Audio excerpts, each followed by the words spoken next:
Than half of the 100,000 people attending each weekend are on a payment plan. If you were to buy a general admission ticket for weekend 2 right now, you have the option to pay 18 installments of $39 over the next year and a half, instead of the $700 upfront. People want what they can't have. It's kind of wild, and even Uber Eats has started offering buy now, pay later. You can literally finance your pizza. You can't afford it. Just get some ramen. Would you use a payment plan to afford a Coachella ticket? I'll be so honest, I couldn't imagine going into debt to go to Coachella. Some are actually calling this financially smart because unlike a usual loan, there's not a lot of added interest here. Others say it's aesthetic debt culture. Very short term, you can rationalize, and for that moment, you can feel, oh, this is good, this is okay, I'm not really spending a lot of money, but it always comes back. It is absolutely insane that the terms people come up with to justify foolishness, aesthetic debt culture. Like, what is that? I guess it's essentially good debt. I don't see how going to a concert and still be paying for that concert 17 to 18 months later after you already attended is smart debt at all. I mean, I can see maybe buying a house, going back to school to get a degree or some type of trade or skill. But now we're literally calling going to weekend concerts aesthetic debt culture. Make it make sense. On the service, you would think Klarna is doing well. I mean, they have record-breaking signups, but yet they're reporting quarterly losses. And the issue is not that individuals are signing up for the services; they're signing up and not paying the money back. On Friday, April 11th, Coachella has officially started. But before people were even able to get into the event, they had to wait several hours stuck in line without water or restrooms. Several people reported, and I quote, "I've seen people pass out due to the heat exhaustion. It's just chaos." And someone else also reported that they've been personally in line since 3 a.m. And at the time of them talking to the news, it was 11 a.m. So over 8 hours stuck in line. So not only are they going in debt to pay for this, now they're waiting in insanely long lines up to 8 hours just to get into the concert. I mean, this is absolute foolishness that you're going to pay probably for this whole weekend thousands of dollars and then literally get shit service. Someone else was telling the news that they paid $600 for a ticket and another $300 for a parking pass. And then they went on to say, why are they spending that much money to spend 8 hours stuck in a car? There were multiple reports of people passing out due to the heat exhaustion.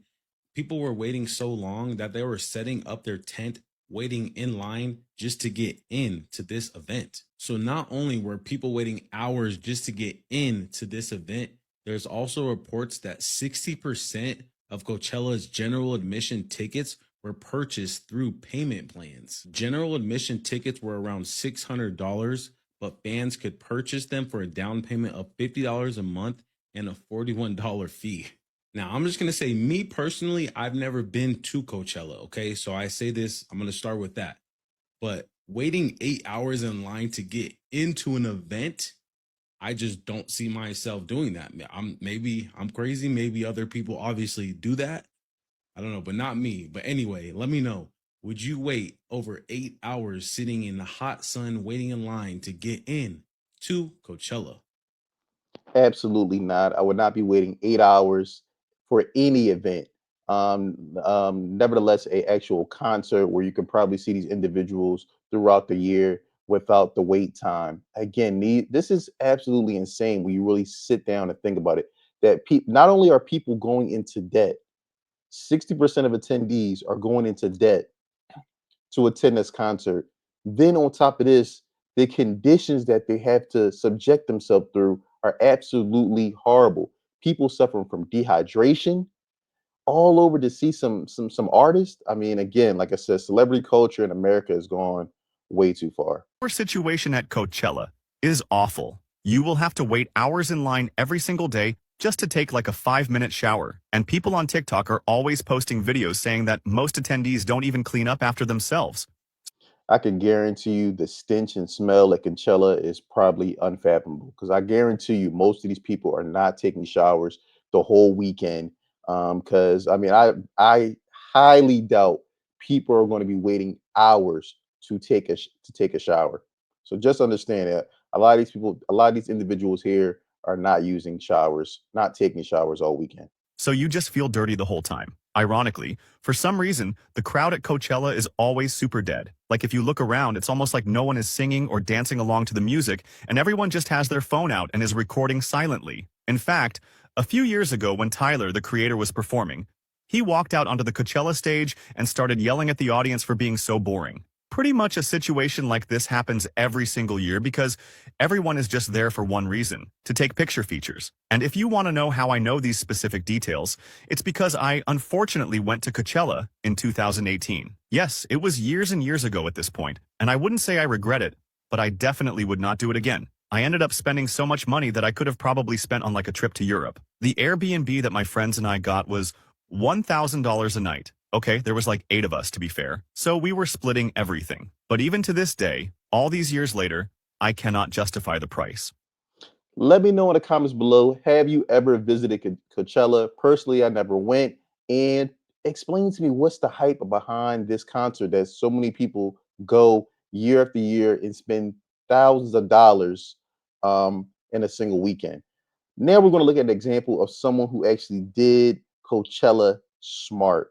How much I got paid to attend Coachella this year. The year prior, I got paid $0.00. Let me break it down. I attended Coachella with 5 brands. I did not even know you could do that. 1 brand was for my ticket, my transportation, my accommodation.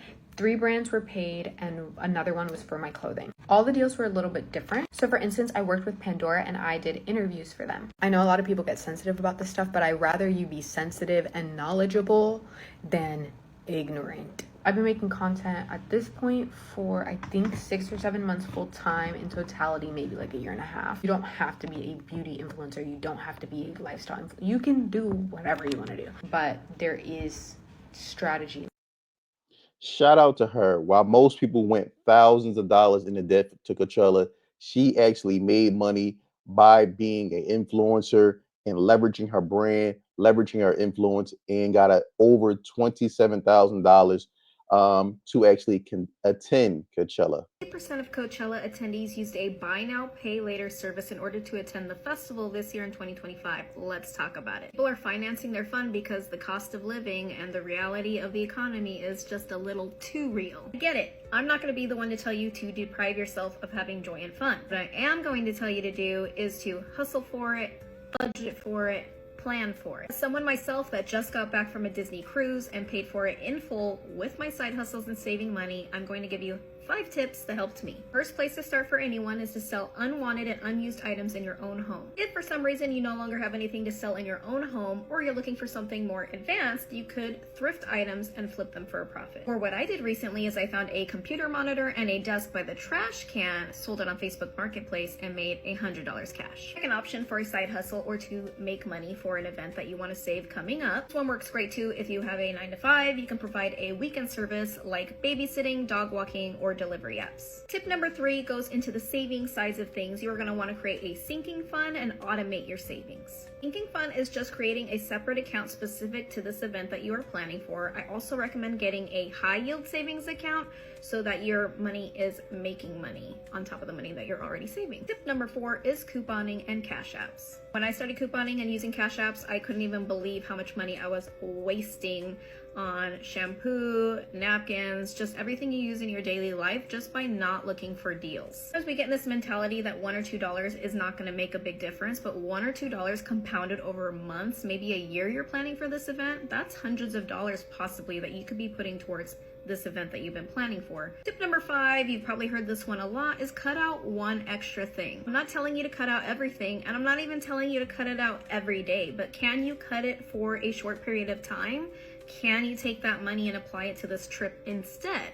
Just get creative and start thinking where you can make more and save more. Bye now. She's giving great tips, but the problem with most people, I'm not going to say most people, but some people in this world that we live in now, is they want instant gratification. For the tips that she's given to work, you have to plan ahead, you have to delay gratification, and you have to strategize. Most people in this world do not want to do that. They want to do what's easy. So they'll go to Coachella, they'll spend $600-700 for the ticket. Again, they'll break the monthly payment down over a couple months, or even in some cases 18 months, a year and a half, and they'll worry about how they're going to pay these things later. And then they wonder why their credit is jacked up. They wonder why they have no savings, and they wonder why they always find themselves living paycheck to paycheck.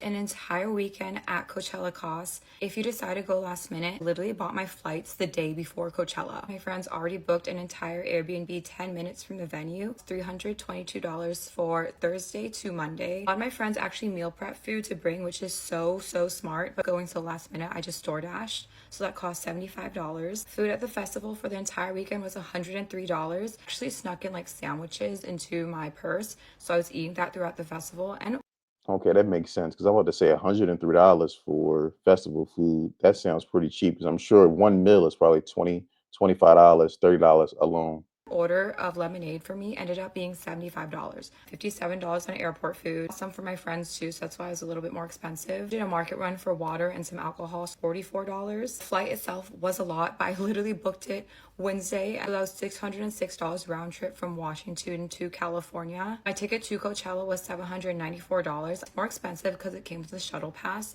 I didn't need the shuttle pass, but I wanted to buy it from the official venue so I don't get scammed. Clothes, I spent $60. I just got a skirt from Urban Outfitters. My friend Eliza actually was an angel, and she overnighted me her closet. $75 for overnight shipping. Last cost was Amazon. I just overnighted some like festival essentials. That was $40. Total cost was $2,176. Very expensive, but it was like actually one of the best weekends of my life, and I'm so happy I went. Lesson for next year is buy it earlier. Definitely. If she would have booked in advance, she probably could have saved herself definitely a significant amount on the airfare. I mean, the ticket probably would have been about the same. So she probably could have saved herself at least $300-400 if she would have planned in advance. Broke because they use a payment plan for Coachella is one of the most unserious takes I've heard in a while. But saying 60% of people are using payment plans, which equates to basically people being poor, which is so not true. Majority of people do not want to spend $600 in one day, and $60 a month sounds more doable, especially in like this economy. Damn. It's a pretty common thing people do for festivals, but I forget that a lot of people don't go to any festival but Coachella, so it's maybe shocking to people. I don't know. Anyways, yeah, that does not make sense, and that article's done. It makes a lot of sense. I mean, this type of logic that he's expressing here is very toxic. There's a lot of times when you do these payment plans, there's added fees that you have to pay. Sometimes not interest, but you have to pay another extra 40 or $50. When if you had the money, you had the $600 and it was no issue, why not just pay it in one shot and get it over with? The fact that you need to break this down into payments may be an indication that you don't have the money, and which is okay.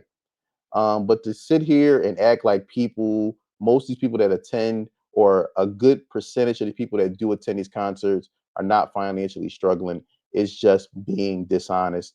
And the proof is in the pudding. I mean, again, we had Klarna, who reported, I think, $125 million loss last quarter, and it was simply due to people not paying back the loans that they signed up for.